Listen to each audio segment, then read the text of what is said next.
প্রিয় তরমুজ চাষি ভাই ও বন্ধুগণ, আসসালামু আলাইকুম।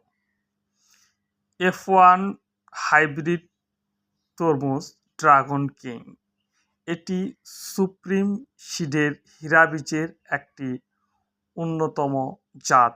ড্রাগন কিং ড্রাগন কিং তরমুজ লাগানোর সঠিক সময় মধ্য কার্তিক হতে মাঘ মাস পর্যন্ত, অর্থাৎ নভেম্বর থেকে ফেব্রুয়ারির মাঝামাঝি পর্যন্ত।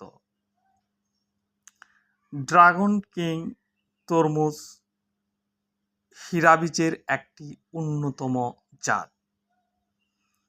বাংলাদেশের কোনো কোনো অঞ্চলে নভেম্বর থেকে, অর্থাৎ আগাম যারা তরমুজ চাষ করতে চায় তিনারা প্রস্তুতি গ্রহণ শুরু করছে।